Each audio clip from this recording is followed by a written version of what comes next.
صحیح بخاری حدیث نمبر 101۔ عورتوں نے رسول اللہ صلی اللہ علیہ وسلم سے کہا کہ آپ سے فائدہ اٹھانے میں مرد ہم سے آگے بڑھ گئے ہیں، اس لیے آپ اپنی طرف سے ہمارے وعظ کے لیے بھی کوئی دن خاص فرما دیں۔ تو آپ صلی اللہ علیہ وسلم نے ان سے ایک دن کا وعدہ فرما لیا۔ اس دن عورتوں سے آپ نے ملاقات کی اور انہیں وعظ فرمایا اور مناسب احکام سنائے۔ جو کچھ آپ صلی اللہ علیہ وسلم نے ان سے فرمایا تھا اس میں یہ بات بھی تھی کہ جو کوئی عورت تم میں سے اپنے 3 لڑکے آگے بھیج دے گی تو وہ اس کے لیے دوزخ سے پناہ بن جائیں گے۔ اس پر ایک عورت نے کہا اگر 2 بچے بھیج دے؟ آپ نے فرمایا ہاں، اور 2 کا بھی یہ حکم ہے۔ صحیح بخاری حدیث نمبر 103۔ نبی کریم صلی اللہ علیہ وسلم نے فرمایا کہ جس سے حساب لیا گیا اسے عذاب کیا جائے گا۔ حضرت عائشہ رضی اللہ تعالی عنہا فرماتی ہیں کہ یہ سن کر میں نے کہا کہ کیا اللہ نے یہ نہیں فرمایا کہ ان قریب اس سے آسان حساب لیا جائے گا؟ رسول اللہ صلی اللہ علیہ وسلم نے فرمایا کہ یہ صرف اللہ کے دربار میں پیشی کا ذکر ہے، لیکن جس کے حساب میں جانچ پڑتال کی گئی سمجھو وہ غارت ہو گیا۔ صحیح بخاری حدیث نمبر 104۔ رسول اللہ صلی اللہ علیہ وسلم نے اللہ کی حمد و ثنا بیان کی، پھر فرمایا کہ مکے کو اللہ نے حرام کیا ہے، آدمیوں نے حرام نہیں کیا۔ تو سن لو کہ کسی شخص کے لیے جو اللہ پر اور یوم آخرت پر ایمان رکھتا ہو جائز نہیں ہے کہ مکے میں خون ریزی کرے یا اس کا کوئی پیڑ کاٹے۔ پھر اگر کوئی اللہ کے رسول کے لڑنے کی وجہ سے اس کا جواز نکالے تو اس سے کہہ دو اللہ نے اپنے رسول کے لیے اجازت دی تھی، تمہارے لیے نہیں دی، اور مجھے بھی دن کے کچھ لمحوں کے لیے اجازت ملی تھی، آج اس کی حرمت لوٹ آئی جیسی کل تھی، اور حاضر غائب کو یہ بات پہنچا دے۔ صحیح بخاری حدیث نمبر 105۔ ایک مرتبہ ابو بکر رضی اللہ عنہ نے رسول اللہ صلی اللہ علیہ وسلم کا ذکر کیا کہ آپ صلی اللہ علیہ وسلم نے فرمایا تمہارے خون اور تمہارے مال، محمد کہتے ہیں کہ میرے خیال میں آپ نے آرادکم کا لفظ بھی فرمایا، یعنی اور تمہاری آبروئیں تم پر حرام ہیں، جس طرح تمہارے آج کے دن کی حرمت تمہارے اس مہینے میں۔ سن لو یہ خبر حاضر غائب کو پہنچا دے۔ اور محمد راوی حدیث کہتے تھے کہ رسول اللہ صلی اللہ علیہ وسلم نے سچ فرمایا۔ پھر دوبارہ فرمایا کہ کیا میں نے اللہ کا یہ حکم تمہیں نہیں پہنچا دیا؟ صحیح بخاری حدیث نمبر 106۔ رسول اللہ صلی اللہ علیہ وسلم نے فرمایا کہ مجھ پر جھوٹ مت بولو، کیونکہ جو مجھ پر جھوٹ باندھے وہ دوزخ میں داخل ہو۔ صحیح بخاری حدیث نمبر 107۔ رسول اللہ صلی اللہ علیہ وسلم نے فرمایا کہ جو شخص مجھ پر جھوٹ باندھے گا وہ اپنا ٹھکانہ جہنم بنا لے۔ صحیح بخاری حدیث نمبر 108۔ نبی اکرم صلی اللہ علیہ وسلم نے فرمایا کہ جو شخص مجھ پر جان بوجھ کر جھوٹ باندھے تو وہ اپنا ٹھکانہ جہنم میں بنا لے۔ صحیح بخاری حدیث نمبر 109۔ رسول اللہ صلی اللہ علیہ وسلم نے فرمایا کہ جو شخص میرے نام سے وہ بات بیان کرے جو میں نے نہیں کہی تو وہ اپنا ٹھکانہ جہنم میں بنا لے۔ صحیح بخاری حدیث نمبر 110۔ رسول اللہ صلی اللہ علیہ وسلم کا فرمان ہے کہ اپنی اولاد کا میرے نام کے اوپر نام رکھو مگر میری کنیت اختیار نہ کرو، اور جس شخص نے مجھے خواب میں دیکھا تو بلا شبہ اس نے مجھے دیکھا، کیونکہ شیطان میری صورت میں نہیں آ سکتا، اور جو شخص مجھ پر جان بوجھ کر جھوٹ بولے وہ دوزخ میں اپنا ٹھکانہ تلاش کرے۔ صحیح بخاری حدیث نمبر 111۔ جحیفہ کہتے ہیں کہ میں نے حضرت علی رضی اللہ عنہ سے پوچھا کہ کیا تمہارے پاس کوئی اور بھی کتاب ہے؟ انہوں نے فرمایا کہ نہیں مگر اللہ کی کتاب قرآن ہے، یا پھر فہم ہے جو وہ ایک مسلمان کو عطا کرتا ہے، یا پھر جو کچھ صحیفے میں ہے۔ میں نے پوچھا اس صحیفے میں کیا ہے؟ انہوں نے فرمایا دیت اور قیدیوں کی رہائی کا بیان ہے، اور یہ حکم کہ مسلمان کافر کے بدلے قتل نہ کیا جائے۔ صحیح بخاری حدیث نمبر 112۔ قبیلہ خزاعہ کے کسی شخص نے بنو لیس کے کسی آدمی کو اپنے مقتول کے بدلے میں مار دیا تھا۔ یہ فتح مکہ والے سال کی بات ہے۔ رسول اللہ صلی اللہ علیہ وسلم کو یہ خبر دی گئی۔ آپ نے اپنی اونٹنی پر سوار ہو کر خطبہ پڑھا اور فرمایا کہ اللہ نے مکے سے قتل یا ہاتھی کو روک لیا۔ امام بخاری رحمۃ اللہ علیہ فرماتے ہیں اس لفظ کو شک کے ساتھ سمجھو۔ ایسا ہی ابو نعیم وغیرہ نے القتل اور الفیل کہا ہے۔ ان کے علاوہ دوسرے لوگ الفیل کہتے ہیں۔ پھر رسول اللہ صلی اللہ علیہ وسلم نے فرمایا کہ اللہ نے ان پر اپنے رسول اور مسلمانوں کو غالب کر دیا، اور سمجھ لو کہ وہ مکہ کسی کے لیے حلال نہیں ہوا، نہ مجھ سے پہلے اور نہ آئندہ کبھی ہوگا، اور میرے لیے بھی صرف دن کے تھوڑے سے حصے کے لیے حلال کر دیا گیا تھا۔ سن لو کہ وہ اس وقت حرام ہے، نہ اس کا کوئی کانٹا توڑا جائے نہ اس کے درخت کاٹے جائیں، اور اس کی گری پڑی چیزیں بھی وہی اٹھائے جس کا منشا یہ ہو کہ وہ اس شے کا تعارف کرا دے گا۔ تو اگر کوئی شخص مارا جائے تو اس کے عزیزوں کو اختیار ہے دو باتوں کا، یا دیت لیں یا بدلہ۔ اتنے میں ایک یمنی آدمی ابو شاہ نامی آیا اور کہنے لگا یہ مسائل میرے لیے لکھوا دیجئے۔ تب آپ نے فرمایا کہ ابو فلاں کے لیے یہ مسائل لکھ دو۔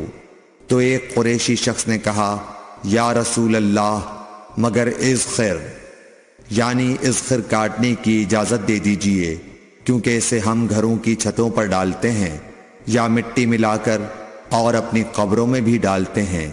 یہ سن کر رسول اللہ صلی اللہ علیہ وسلم نے فرمایا کہ ہاں مگر اذخر۔ صحیح بخاری حدیث نمبر 113۔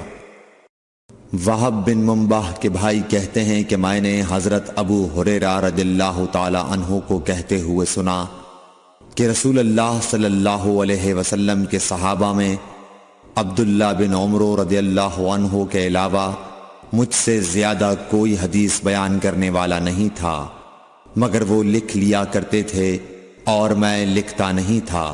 صحیح بخاری حدیث نمبر 114۔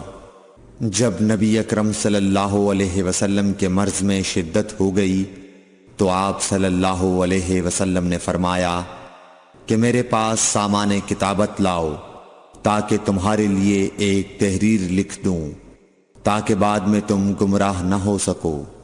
اس پر حضرت عمر رضی اللہ عنہ نے لوگوں سے کہا کہ اس وقت آپ صلی اللہ علیہ وسلم پر تکلیف کا غلبہ ہے اور ہمارے پاس اللہ کی کتاب قرآن موجود ہے جو ہمیں ہدایت کے لیے کافی ہے۔ اس پر لوگوں کی رائے مختلف ہو گئی اور شور و غل زیادہ ہونے لگا۔ آپ صلی اللہ علیہ وسلم نے فرمایا میرے پاس سے اٹھ کھڑے ہو، میرے پاس جھگڑنا ٹھیک نہیں۔ اس پر ابن عباس رضی اللہ عنہ یہ کہتے ہوئے نکل گئے کہ بے شک مصیبت بڑی سخت مصیبت ہے، وہ چیز جو ہمارے اور رسول کے اور آپ کی تحریر کے درمیان حائل ہو گئی۔ صحیح بخاری حدیث نمبر 115۔ ایک رات نبی کریم صلی اللہ علیہ وسلم نے بیدار ہوتے ہی فرمایا کہ سبحان اللہ، آج کی رات کس قدر فتنے اتارے گئے ہیں اور کتنے ہی خزانے کھولے گئے ہیں۔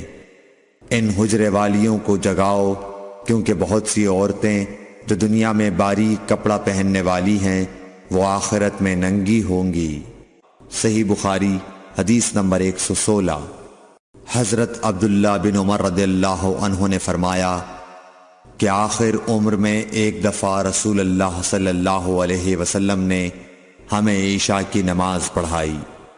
جب آپ نے سلام پھیرا تو کھڑے ہو گئے اور فرمایا کہ تمہاری آج کی رات وہ ہے کہ اس رات سے 100 برس کے آخر تک کوئی شخص جو زمین پر ہے وہ باقی نہیں رہے گا۔ صحیح بخاری حدیث نمبر 117۔ حضرت عبداللہ بن عباس رضی اللہ تعالی عنہ فرماتے ہیں کہ ایک رات میں اپنی خالہ میمونہ بنت حارث زوجہ نبی کریم صلی اللہ علیہ وسلم کے پاس گزاری، اور نبی کریم صلی اللہ علیہ وسلم اس دن ان کی رات میں انہی کے گھر تھے۔ آپ صلی اللہ علیہ وسلم نے عشاء کی نماز مسجد میں پڑھی، پھر گھر تشریف لائے اور 4 رکعت نماز نفل پڑھ کر آپ سو گئے۔ پھر اٹھے اور فرمایا کہ ابھی تک یہ لڑکا سو رہا ہے یا اسی جیسا لفظ فرمایا۔ پھر آپ نماز پڑھنے کھڑے ہو گئے اور میں بھی وضو کر کے آپ کی بائیں جانب کھڑا ہو گیا تو آپ صلی اللہ علیہ وسلم نے مجھے دائیں جانب کھڑا کر لیا۔ تب آپ نے 5 رکعت پڑھیں، پھر 2 پڑھیں، پھر آپ سو گئے یہاں تک کہ میں نے آپ کے خراٹے کی آواز سنی۔ پھر آپ کھڑے ہو کر نماز کے لیے باہر تشریف لے آئے۔ صحیح بخاری حدیث نمبر 118۔ حضرت ابو ہریرہ رضی اللہ تعالیٰ عنہ کہتے ہیں کہ لوگ کہتے ہیں کہ ابو ہریرہ بہت حدیثیں بیان کرتے ہیں، اور میں کہتا ہوں کہ قرآن میں 2 آیتیں نہ ہوتیں تو میں کوئی حدیث بیان نہ کرتا۔ پھر یہ آیت پڑھی جس کا ترجمہ یہ ہے، جو لوگ اللہ کی نازل کی ہوئی دلیلوں اور آیتوں کو چھپاتے ہیں، آخر آیت رحیم تک۔ واقعہ یہ ہے کہ ہمارے مہاجرین بھائی تو بازار کی خرید و فروخت میں لگے رہتے تھے اور انصار بھائی اپنی جائیدادوں میں مشغول رہتے، اور ابو ہریرہ رسول اللہ صلی اللہ علیہ وسلم کے ساتھ جی بھر کر رہتا تاکہ آپ کی رفاقت میں شکم پوری سے بھی بے فکری رہے، اور ان مجلسوں میں حاضر رہتا جن مجلسوں میں دوسرے حاضر نہ ہوتے، اور وہ باتیں محفوظ رکھتا جو دوسرے محفوظ نہیں رکھ سکتے تھے۔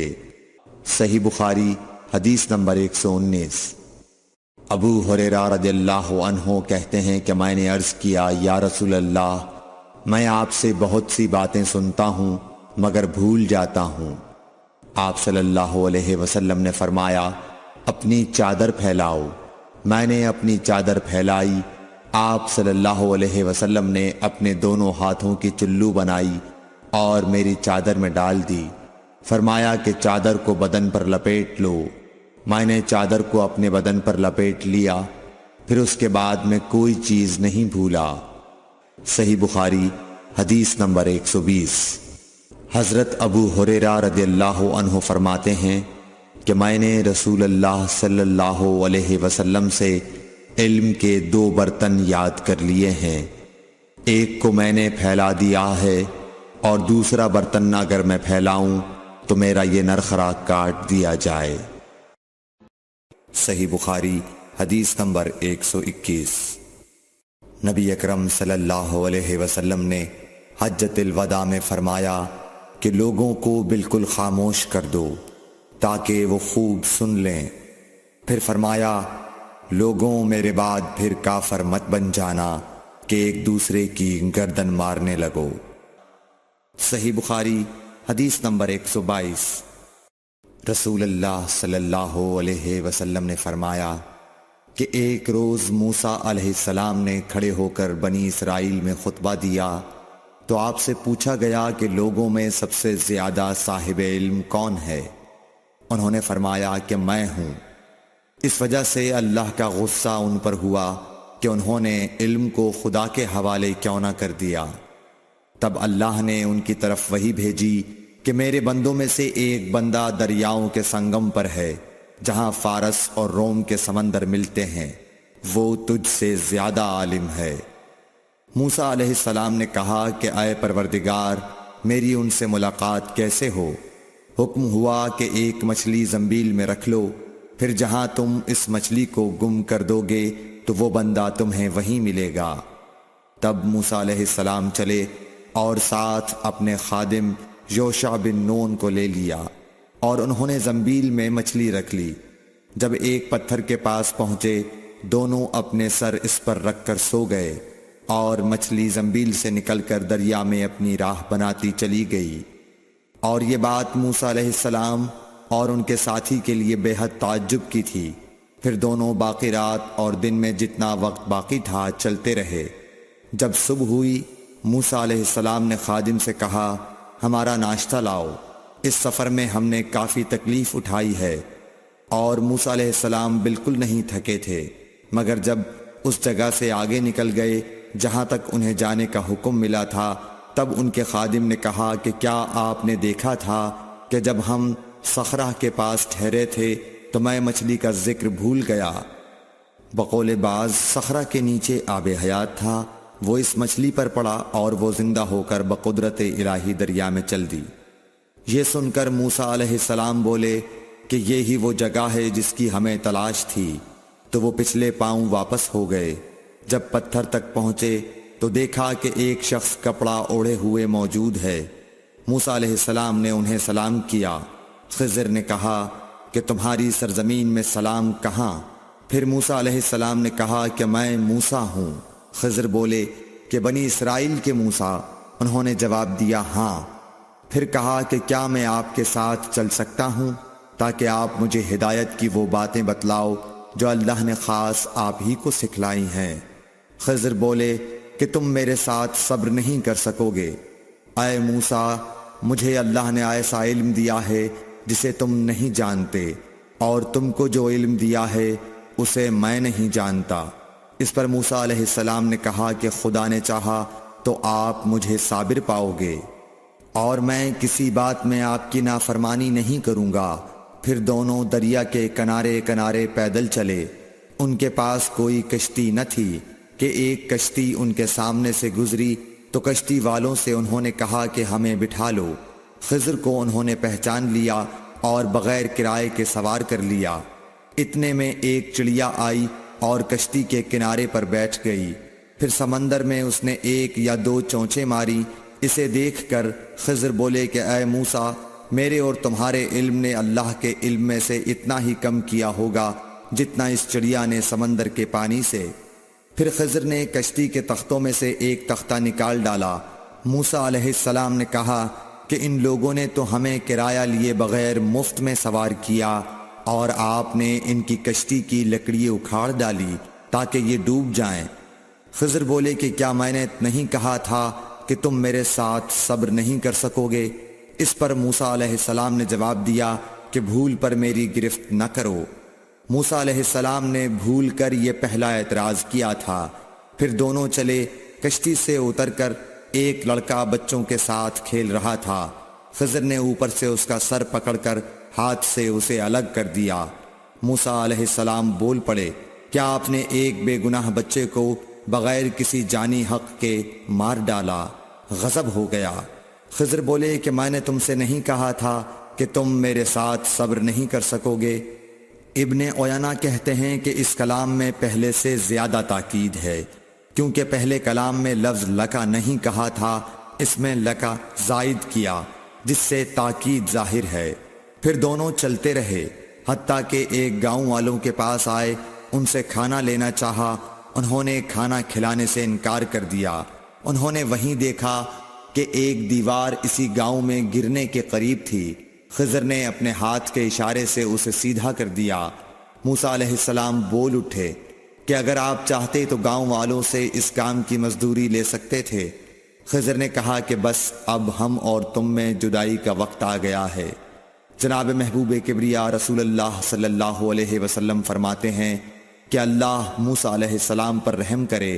ہماری تمنا تھی کہ موسیٰ علیہ السلام کچھ دیر اور صبر کرتے تو مزید واقعات ان دونوں کے بیان کیے جاتے اور ہمارے سامنے روشنی میں آتے، مگر حضرت موسیٰ علیہ السلام کی عجلت نے اس علم لدنی کے سلسلے کو جلد ہی منقطع کرا دیا۔ صحیح بخاری حدیث نمبر 123۔ ایک شخص رسول اللہ صلی اللہ علیہ وسلم کی خدمت اقدس میں حاضر ہوا اور اس نے عرض کیا، یا رسول اللہ کی راہ میں لڑائی کی کیا صورت ہے؟ کیونکہ ہم میں سے کوئی غصے کی وجہ سے اور کوئی غیرت کی وجہ سے جنگ کرتا ہے۔ تو آپ صلی اللہ علیہ وسلم نے اس کی طرف سر اٹھایا، اور سر اس لیے اٹھایا کہ پوچھنے والا کھڑا ہوا تھا۔ پھر آپ صلی اللہ علیہ وسلم نے فرمایا، جو اللہ کے کلمے کو سر بلند کرنے کے لیے لڑے وہ اللہ کی راہ میں لڑتا ہے۔ صحیح بخاری حدیث نمبر 124۔ رسول اللہ صلی اللہ علیہ وآلہ وسلم سے رمی کے وقت پوچھا جا رہا تھا تو ایک شخص نے عرض کیا، یا رسول اللہ، میں نے رمی سے قبل قربانی کر لی۔ آپ صلی اللہ علیہ وسلم نے فرمایا، اب رمی کر لو، کچھ حرج نہیں ہوا۔ دوسرے نے کہا، یا رسول اللہ، میں نے قربانی سے پہلے سر منڈا لیا۔ آپ صلی اللہ علیہ وسلم نے فرمایا، اب قربانی کر لو، کچھ حرج نہیں۔ اس وقت جس چیز کے بارے میں جو آگے پیچھے ہو گئی تھی آپ سے پوچھا گیا، آپ صلی اللہ علیہ وسلم نے یہی جواب دیا، اب کر لو، کچھ حرج نہیں۔ صحیح بخاری حدیث نمبر 125۔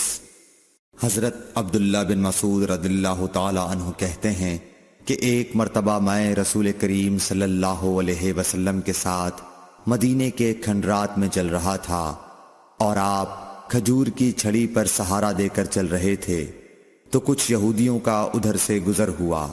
ان میں سے ایک نے دوسرے سے کہا کہ آپ سے روح کے بارے میں کچھ پوچھو۔ ان میں سے کسی نے کہا، مت پوچھو، ایسا نہ ہو کہ وہ کوئی ایسی بات کہہ دیں جو تمہیں ناگوار ہو۔ مگر ان میں سے بعض نے کہا کہ ہم ضرور پوچھیں گے۔ پھر ایک شخص نے کھڑے ہو کر کہا، اے ابو القاسم، روح کیا چیز ہے؟ آپ نے خاموشی اختیار فرمائی۔ میں نے دل میں کہا کہ آپ پر وحی آ رہی ہے، اس لیے میں کھڑا ہو گیا۔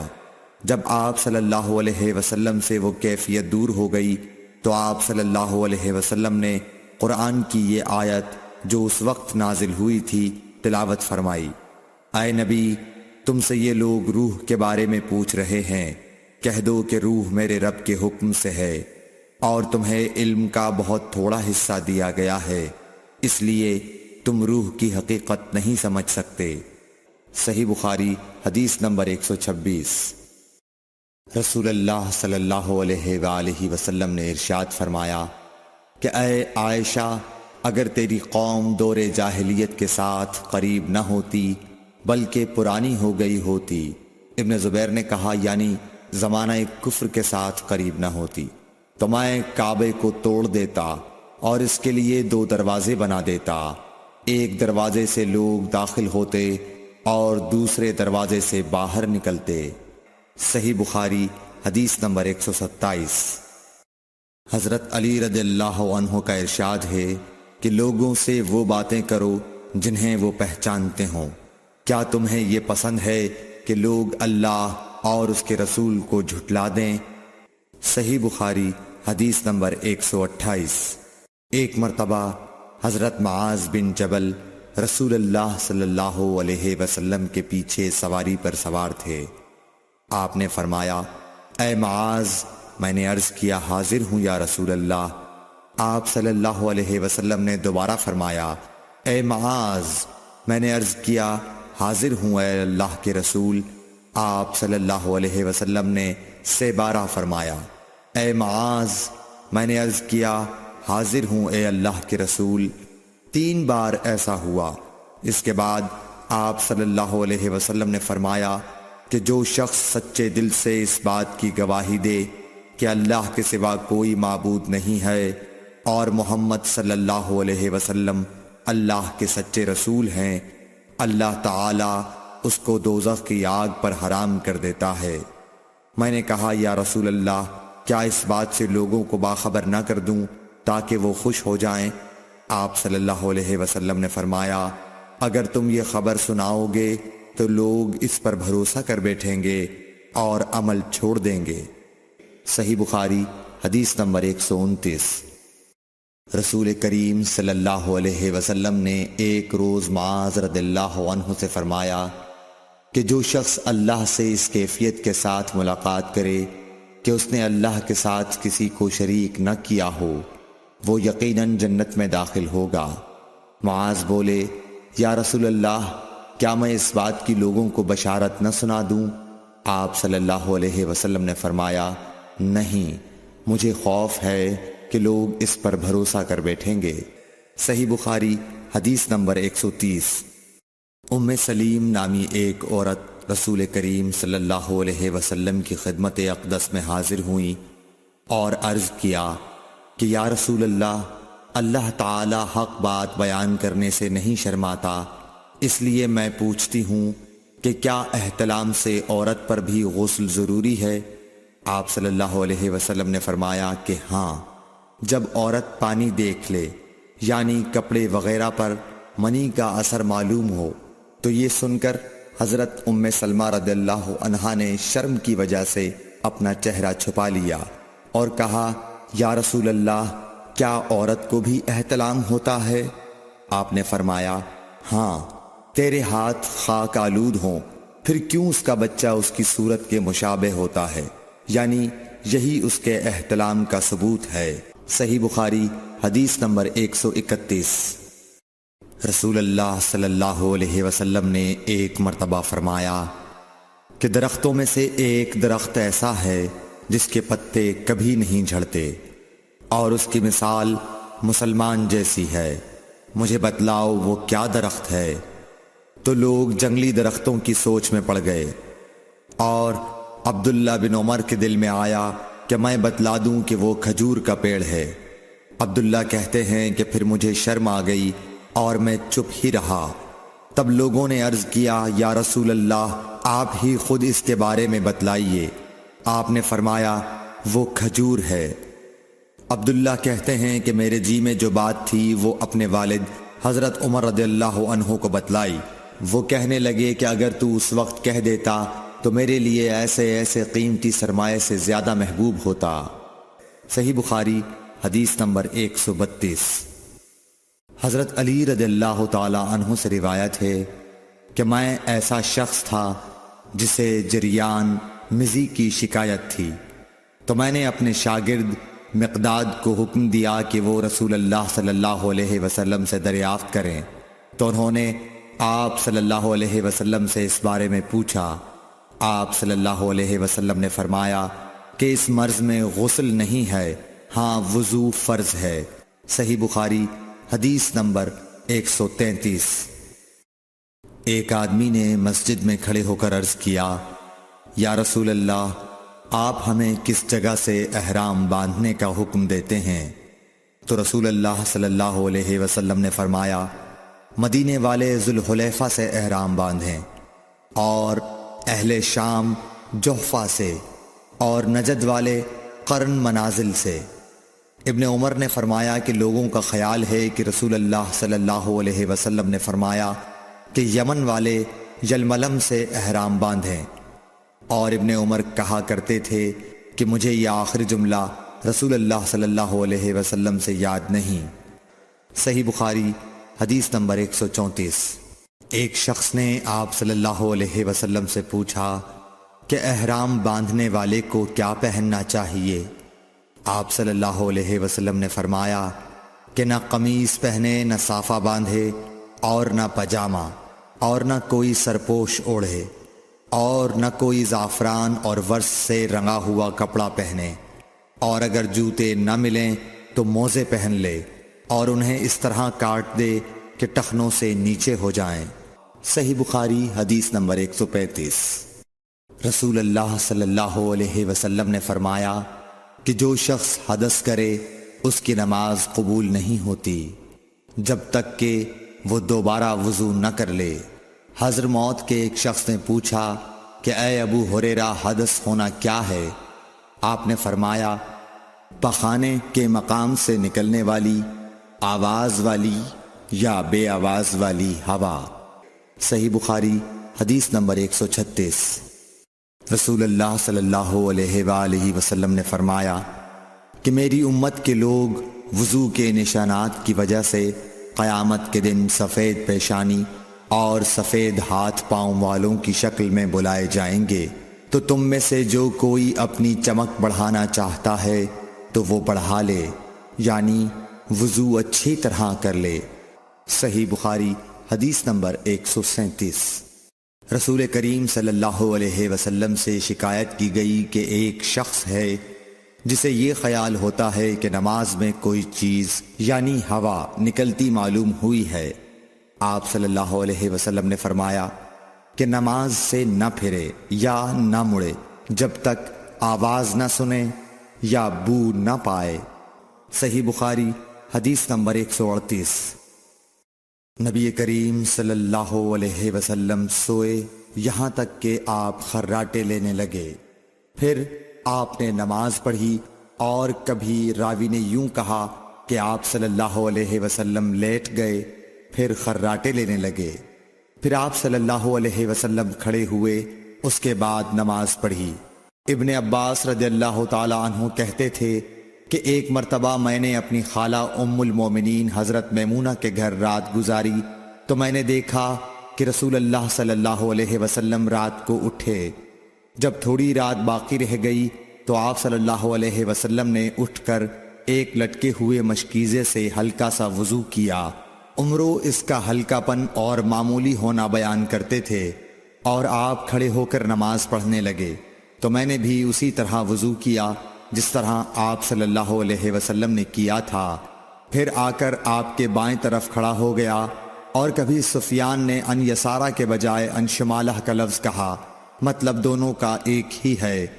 پھر آپ صلی اللہ علیہ وسلم نے مجھے پھیر لیا اور اپنی داہنی جانب کر لیا، پھر نماز پڑھی جس قدر اللہ کو منظور تھا، پھر آپ لیٹ گئے اور سو گئے حتیٰ کہ خراٹوں کی آواز آنے لگی۔ پھر آپ کی خدمت میں مؤذن حاضر ہوا اور اس نے آپ کو نماز کی اطلاع دی۔ آپ صلی اللہ علیہ وسلم اس کے ساتھ نماز کے لیے تشریف لے گئے، پھر آپ نے نماز پڑھی اور وضو نہیں کیا۔ سفیان کہتے ہیں کہ ہم نے عمروں سے کہا، کچھ لوگ کہتے ہیں کہ رسول اللہ صلی اللہ علیہ وسلم کی آنکھیں سوتی تھیں، دل نہیں سوتا تھا۔ عمروں نے کہا، میں نے عبید بن عمیر سے سنا، وہ کہتے تھے کہ انبیاء علیہ السلام کے خواب بھی وہی ہوتے ہیں۔ پھر قرآن کی یہ آیت پڑھی، میں خواب میں دیکھتا ہوں کہ میں تجھے ذبح کر رہا ہوں۔ صحیح بخاری حدیث نمبر 139۔ رسول اللہ صلی اللہ علیہ وسلم میدان عرفات سے واپس ہوئے۔ جب گھاٹی میں پہنچے تو آپ اتر گئے۔ آپ نے پہلے پیشاب کیا، پھر وضو کیا اور خوب اچھی طرح نہیں کیا۔ تب میں نے کہا، یا رسول اللہ، نماز کا وقت آ گیا۔ آپ صلی اللہ علیہ وسلم نے فرمایا، نماز آگے ہے، یعنی مزدلفہ چل کر پڑھیں گے۔ جب مزدلفہ میں پہنچے تو آپ نے خوب اچھی طرح وضو کیا، پھر جماعت کھڑی کی گئی۔ آپ صلی اللہ علیہ وسلم نے مغرب کی نماز پڑھی، پھر ہر شخص نے اپنے اونٹ کو اپنی جگہ بٹھایا، پھر عشاء کی جماعت کھڑی کی گئی اور آپ نے نماز پڑھی، اور ان دونوں نمازوں کے درمیان کوئی نماز نہیں پڑھی۔ صحیح بخاری حدیث نمبر 140۔ ابن عباس رضی اللہ تعالی عنہ نے وضو کیا تو اپنا چہرہ دھویا، اس طرح کہ پہلے پانی کے ایک چلو سے کلی کی اور ناک میں پانی دیا، پھر پانی کا ایک اور چلو لیا، پھر اس کو اس طرح کیا، یعنی دوسرے ہاتھ کو ملایا، پھر اس سے اپنا چہرہ دھویا، پھر پانی کا دوسرا چلو لیا اور اس سے اپنا داہنا ہاتھ دھویا، پھر پانی کا ایک اور چلو لے کر اس سے اپنا بایاں ہاتھ دھویا، اس کے بعد اپنے سر کا مسح کیا، پھر پانی کا چلو لے کر داہنے پاؤں پر ڈالا اور اسے دھویا، پھر دوسرے چلو سے اپنا پاؤں دھویا، یعنی بایاں پاؤں۔ اس کے بعد کہا کہ میں نے رسول اللہ صلی اللہ علیہ وسلم کو اسی طرح وضو کرتے ہوئے دیکھا ہے۔ صحیح بخاری حدیث نمبر 131۔ رسول اللہ صلی اللہ علیہ وسلم نے ایک مرتبہ فرمایا کہ درختوں میں سے ایک درخت ایسا ہے جس کے پتے کبھی نہیں جھڑتے، اور اس کی مثال مسلمان جیسی ہے، مجھے بتلاؤ وہ کیا درخت ہے؟ تو لوگ جنگلی درختوں کی سوچ میں پڑ گئے، اور عبداللہ بن عمر کے دل میں آیا کہ میں بتلا دوں کہ وہ کھجور کا پیڑ ہے۔ عبداللہ کہتے ہیں کہ پھر مجھے شرم آ گئی اور میں چپ ہی رہا۔ تب لوگوں نے عرض کیا، یا رسول اللہ، آپ ہی خود اس کے بارے میں بتلائیے۔ آپ نے فرمایا، وہ کھجور ہے۔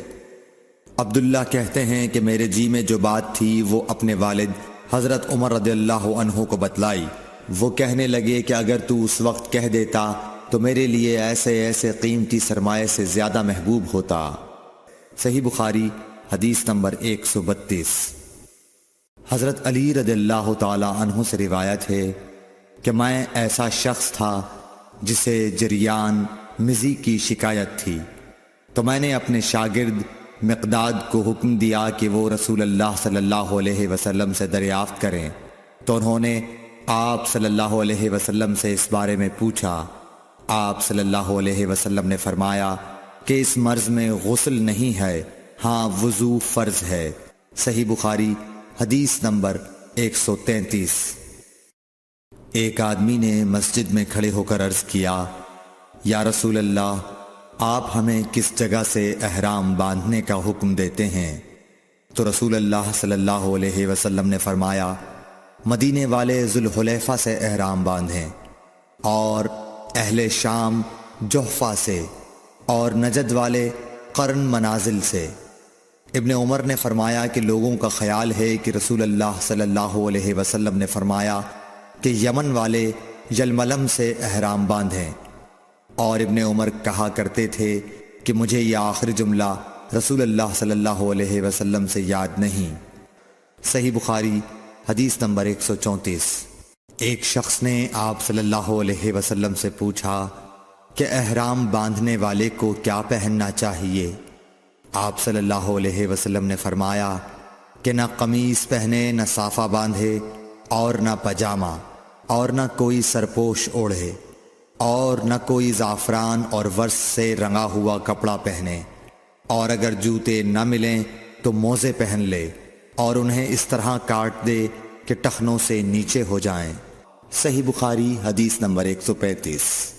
رسول اللہ صلی اللہ علیہ وسلم نے فرمایا کہ جو شخص حدث کرے اس کی نماز قبول نہیں ہوتی جب تک کہ وہ دوبارہ وضو نہ کر لے۔ حضرموت کے ایک شخص نے پوچھا کہ اے ابو ہریرہ، حدث ہونا کیا ہے؟ آپ نے فرمایا، پخانے کے مقام سے نکلنے والی آواز والی یا بے آواز والی ہوا۔ صحیح بخاری حدیث نمبر 136۔ رسول اللہ صلی اللہ علیہ وآلہ وسلم نے فرمایا کہ میری امت کے لوگ وضو کے نشانات کی وجہ سے قیامت کے دن سفید پیشانی اور سفید ہاتھ پاؤں والوں کی شکل میں بلائے جائیں گے، تو تم میں سے جو کوئی اپنی چمک بڑھانا چاہتا ہے تو وہ بڑھا لے، یعنی وضو اچھی طرح کر لے۔ صحیح بخاری حدیث نمبر 137۔ رسول کریم صلی اللہ علیہ وسلم سے شکایت کی گئی کہ ایک شخص ہے جسے یہ خیال ہوتا ہے کہ نماز میں کوئی چیز یعنی ہوا نکلتی معلوم ہوئی ہے۔ آپ صلی اللہ علیہ وسلم نے فرمایا کہ نماز سے نہ پھرے یا نہ مڑے جب تک آواز نہ سنے یا بو نہ پائے۔ صحیح بخاری حدیث نمبر 138۔ نبی کریم صلی اللہ علیہ وسلم سوئے یہاں تک کہ آپ خراٹے لینے لگے، پھر آپ نے نماز پڑھی، اور کبھی راوی نے یوں کہا کہ آپ صلی اللہ علیہ وسلم لیٹ گئے پھر خراٹے لینے لگے، پھر آپ صلی اللہ علیہ وسلم کھڑے ہوئے، اس کے بعد نماز پڑھی۔ ابن عباس رضی اللہ تعالی عنہ کہتے تھے کہ ایک مرتبہ میں نے اپنی خالہ ام المومنین حضرت میمونہ کے گھر رات گزاری، تو میں نے دیکھا کہ رسول اللہ صلی اللہ علیہ وسلم رات کو اٹھے۔ جب تھوڑی رات باقی رہ گئی تو آپ صلی اللہ علیہ وسلم نے اٹھ کر ایک لٹکے ہوئے مشکیزے سے ہلکا سا وضو کیا۔ عمرو اس کا ہلکا پن اور معمولی ہونا بیان کرتے تھے، اور آپ کھڑے ہو کر نماز پڑھنے لگے، تو میں نے بھی اسی طرح وضو کیا جس طرح آپ صلی اللہ علیہ وسلم نے کیا تھا، پھر آ کر آپ کے بائیں طرف کھڑا ہو گیا، اور کبھی سفیان نے ان یسارہ کے بجائے ان شمالہ کا لفظ کہا، مطلب دونوں کا ایک ہی ہے۔ پھر آپ صلی اللہ علیہ وسلم نے مجھے پھیر لیا اور اپنی داہنی جانب کر لیا، پھر نماز پڑھی جس قدر اللہ کو منظور تھا، پھر آپ لیٹ گئے اور سو گئے حتیٰ کہ خراٹوں کی آواز آنے لگی۔ پھر آپ کی خدمت میں مؤذن حاضر ہوا اور اس نے آپ کو نماز کی اطلاع دی۔ آپ صلی اللہ علیہ وسلم اس کے ساتھ نماز کے لیے تشریف لے گئے۔ پھر آپ نے نماز پڑھی اور وضو نہیں کیا۔ سفیان کہتے ہیں کہ ہم نے عمروں سے کہا، کچھ لوگ کہتے ہیں کہ رسول اللہ صلی اللہ علیہ وسلم کی آنکھیں سوتی تھیں، دل نہیں سوتا تھا۔ عمروں نے کہا، میں نے عبید بن عمیر سے سنا، وہ کہتے تھے کہ انبیاء علیہ السلام کے خواب بھی وہی ہوتے ہیں۔ پھر قرآن کی یہ آیت پڑھی، میں خواب میں دیکھتا ہوں کہ میں تجھے ذبح کر رہا ہوں۔ صحیح بخاری حدیث نمبر 139۔ رسول اللہ صلی اللہ علیہ وسلم میدان عرفات سے واپس ہوئے۔ جب گھاٹی میں پہنچے تو آپ اتر گئے۔ آپ نے پہلے پیشاب کیا، پھر وضو کیا اور خوب اچھی طرح نہیں کیا۔ تب میں نے کہا، یا رسول اللہ، نماز کا وقت آ گیا۔ آپ صلی اللہ علیہ وسلم نے فرمایا، نماز آگے ہے، یعنی مزدلفہ چل کر پڑھیں گے۔ جب مزدلفہ میں پہنچے تو آپ نے خوب اچھی طرح وضو کیا، پھر جماعت کھڑی کی گئی۔ آپ صلی اللہ علیہ وسلم نے مغرب کی نماز پڑھی، پھر ہر شخص نے اپنے اونٹ کو اپنی جگہ بٹھایا، پھر عشاء کی جماعت کھڑی کی گئی اور آپ نے نماز پڑھی، اور ان دونوں نمازوں کے درمیان کوئی نماز نہیں پڑھی۔ صحیح بخاری حدیث نمبر 140۔ ابن عباس رضی اللہ تعالی عنہ نے وضو کیا تو اپنا چہرہ دھویا، اس طرح کہ پہلے پانی کے ایک چلو سے کلی کی اور ناک میں پانی دیا، پھر پانی کا ایک اور چلو لیا، پھر اس کو اس طرح کیا، یعنی دوسرے ہاتھ کو ملایا، پھر اس سے اپنا چہرہ دھویا، پھر پانی کا دوسرا چلو لیا اور اس سے اپنا داہنا ہاتھ دھویا، پھر پانی کا ایک اور چلو لے کر اس سے اپنا بایاں ہاتھ دھویا، اس کے بعد اپنے سر کا مسح کیا، پھر پانی کا چلو لے کر داہنے پاؤں پر ڈالا اور اسے دھویا، پھر دوسرے چلو سے اپنا پاؤں دھویا، یعنی بایاں پاؤں۔ اس کے بعد کہا کہ میں نے رسول اللہ صلی اللہ علیہ وسلم کو اسی طرح وضو کرتے ہوئے دیکھا ہے۔ صحیح بخاری حدیث نمبر 141۔ نبی اکرم صلی اللہ علیہ وآلہ وسلم نے فرمایا، جب تم میں سے کوئی اپنی بیوی سے جمع کرے تو کہے، اللہ کے نام کے ساتھ شروع کرتا ہوں۔ اے اللہ، ہمیں شیطان سے بچا اور شیطان کو اس چیز سے دور رکھ جو تو اس جمع کے نتیجے میں ہمیں عطا فرمائے۔ یہ دعا پڑھنے کے بعد جمع کرنے سے میاں بیوی کو جو اولاد ملے گی اسے شیطان نقصان نہیں پہنچا سکتا۔ صحیح بخاری حدیث نمبر 142۔ رسول کریم صلی اللہ علیہ وسلم جب قضاء حاجت کے لیے بیت الخلاء میں داخل ہوتے تو یہ دعا پڑھتے، اے اللہ، میں ناپاک جنوں اور ناپاک جنیوں سے تیری پناہ مانگتا ہوں۔ صحیح بخاری حدیث نمبر 143۔ ابن عباس رضی اللہ تعالی عنہ سے روایت ہے کہ نبی کریم صلی اللہ علیہ وسلم پخانے میں تشریف لے گئے۔ میں نے پخانے کے قریب آپ کے لیے وضو کا پانی رکھ دیا۔ باہر نکل کر آپ نے پوچھا، یہ کس نے رکھا؟ جب آپ کو بتلایا گیا تو آپ نے میرے لیے دعا کی اور فرمایا، اے اللہ، اس کو دین کی سمجھ عطا فرمائیو۔ صحیح بخاری حدیث نمبر 144۔ رسول اللہ صلی اللہ علیہ وسلم نے فرمایا کہ جب تم میں سے کوئی پخانے میں جائے تو قبلے کی طرف منہ کرے، نہ اس کی طرف پشت کرے، بلکہ مشرق کی طرف منہ کر لو یا مغرب کی طرف۔ صحیح بخاری حدیث نمبر 145۔ لوگ کہتے تھے کہ جب قضاء حاجت کے لیے بیٹھو تو نہ قبلے کی طرف منہ کرو نہ بیت المقدس کی طرف۔ یہ سن کر عبداللہ بن عمر رضی اللہ تعالی عنہ نے فرمایا کہ ایک دن میں اپنے گھر کی چھت پر چڑھا تو میں نے حضرت صلی اللہ علیہ وسلم کو دیکھا کہ آپ بیت المقدس کی طرف منہ کر کے 2 اینٹوں پر قضاء حاجت کے لیے بیٹھے ہیں۔ پھر عبداللہ بن عمر رضی اللہ عنہ نے واسع سے کہا کہ شاید تم ان لوگوں میں سے ہو جو اپنے چوتڑوں کے بل نماز پڑھتے ہیں۔ تب میں نے کہا، اللہ کی قسم میں نہیں جانتا کہ آپ کا مطلب کیا ہے۔ امام مالک رحمۃ اللہ نے کہا کہ عبداللہ بن عمر رضی اللہ تعالی عنہ نے اس سے وہ شخص مراد لیا جو نماز میں زمین سے اونچا نہ رہے، سجدے میں زمین سے چمٹ جائے۔ صحیح بخاری حدیث نمبر 146۔ رسول اللہ صلی اللہ علیہ وسلم کی بیویاں رات میں مناصے کی طرف قضاء حاجت کے لیے جاتیں، اور مناصے ایک کھلا میدان ہے، تو حضرت عمر رسول اللہ صلی اللہ علیہ وسلم سے کہا کرتے تھے کہ اپنی بیویوں کو پردہ کرائیے، مگر رسول اللہ صلی اللہ علیہ وسلم نے اس پر عمل نہیں کیا۔ ایک روز رات کو عشاء کے وقت حضرت سودا بنت زمعہ رسول اللہ صلی اللہ علیہ وسلم کی اہلیہ جو دراز قد عورت تھیں باہر گئیں۔ حضرت عمر رضی اللہ عنہ نے انہیں آواز دی اور کہا ہم نے تمہیں پہچان لیا، اور ان کی خواہش یہ تھی کہ پردے کا حکم نازل ہو جائے، چنانچہ اس کے بعد اللہ نے پردے کا حکم نازل فرما دیا۔ صحیح بخاری حدیث نمبر 147۔ آپ صلی اللہ علیہ وسلم نے اپنی بیویوں سے فرمایا کہ تمہیں قضاء حاجت کے لیے باہر نکلنے کی اجازت ہے۔ صحیح بخاری حدیث نمبر 148۔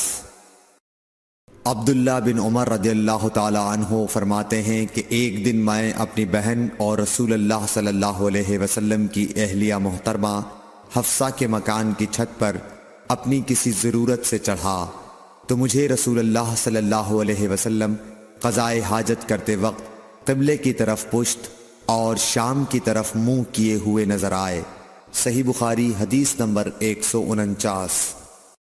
عبداللہ بن عمر رضی اللہ تعالی عنہ نے خبر دی، وہ کہتے ہیں کہ ایک دن میں اپنے گھر کی چھت پر چڑھا تو مجھے رسول اللہ صلی اللہ علیہ وسلم 2 اینٹوں پر قضاء حاجت کے وقت بیت المقدس کی طرف منہ کیے ہوئے نظر آئے۔ صحیح بخاری حدیث نمبر 150۔ انس بن مالک رضی اللہ تعالی عنہ کہتے تھے کہ جب رسول اللہ صلی اللہ علیہ وسلم رفع حاجت کے لیے نکلتے تو میں اور ایک لڑکا اپنے ساتھ پانی کا برتن لے آتے تھے، مطلب یہ کہ اس پانی سے رسول اللہ صلی اللہ علیہ وسلم طہارت کیا کرتے تھے۔